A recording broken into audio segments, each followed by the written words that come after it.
This film follows the story of a happy couple living in New York, but their life is turned upside down when the wife starts having an affair with a much younger guy. By the time she realized her mistake, it was too late for her, as something happens from which she will never be able to recover. Movies Hunter here.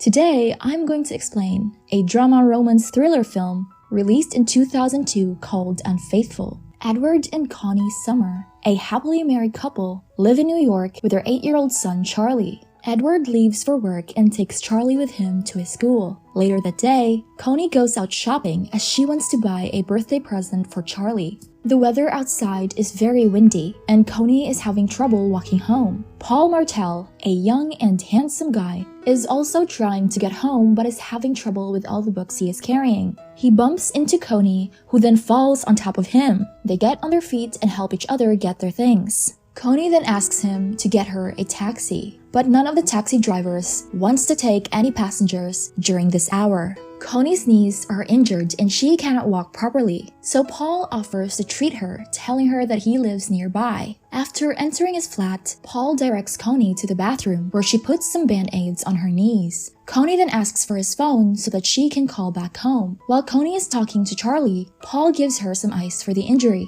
Connie feels uncomfortable with Paul's advances and decides to leave. Before leaving, Paul gives her a book as a gift. After returning home, Charlie sees Connie's injuries and runs to grab a camera to take a picture for his school project. Sometime later, Edward arrives home and asks Connie if she is okay. Connie tells him about Paul and everything that happened with her. Edward jokingly asks her if she found the guy attractive. To thank him for his generosity, Edward tells Connie to gift Paul a bottle of wine. Later that night, Edward and Connie spend some quality time together. The next day, when Connie is alone, she decides to read the book given by Paul. There she finds a note with Paul's phone number on it, so she goes to the public telephone booth to call Paul. Despite hesitating for a while, Connie decides to call Paul. Paul picks up the call and invites her to his house for some coffee. Later at Paul's home, Paul openly flirts with Connie. Although she likes being complimented by a young guy, she controls herself and leaves. She then goes straight to meet Edward at his office and tells him that she wanted to surprise him. But in truth,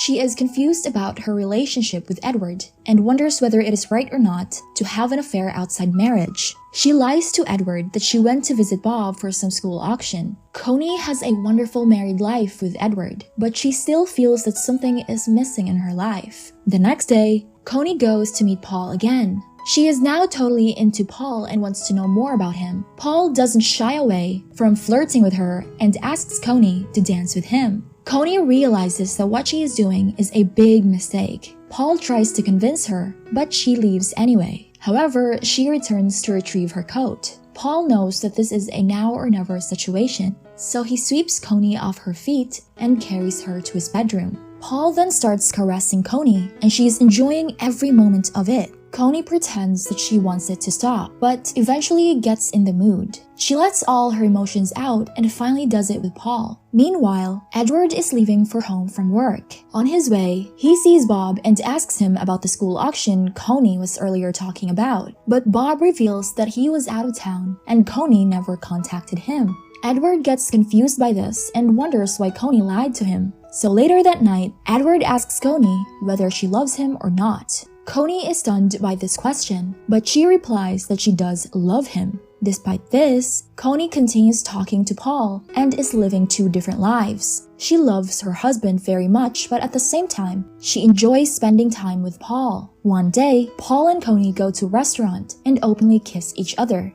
Bill, one of Edward's employees, catches them kissing, but doesn't say anything and leaves. Later, while taking a bath, Connie starts thinking about Paul and wants to be with him. But just then, Edward comes to the bathroom and joins Connie in the tub. He tries to kiss Connie, but she turns him down, saying that she isn't in the mood. Edward cannot understand why his wife is acting this way and is beginning to grow suspicious. The next day, Edward notices Connie getting herself ready with new shoes and lingerie. He asks Connie to meet him for lunch, but she makes an excuse, saying that she has a salon appointment and cannot go with him. To confirm his suspicion, Edward calls the salon to ask about the appointment and learns that Coney was lying, as she doesn't have any appointment at the salon. Later on, Coney goes to Paul's flat, but on her way, she bumps into two of her old friends, Tracy and Sally. They invite her to join them for coffee. Coney calls Paul from the coffee shop and asks him to wait for her. But shortly afterwards, Paul also comes to the coffee shop and signals Coney to follow him. So Coney joins him in the washroom and goes for a quick round with Paul. Afterwards, she joins her friends at the table who tells Coney about Paul and how handsome he is, not knowing that he and Coney are having an affair. Sally tells them that she would like to have an affair with Paul, but Tracy explains that having an affair after marriage can damage the marriage life very badly. She reveals that she made the same mistake a long time ago, and it ended with a divorce. Later on, Coney goes to Paul's flat and wonders if she can end her affair with Paul now, but she tells him that he is in her mind all the time and cannot stop thinking about him. Meanwhile, Edward fires Bill as he learns that he was leaking information about his company to his competitor. Edward tells him that he had a family here, but he lost it because of greed. Before leaving, Bill angrily asks Edward to look at his own family first before talking about others.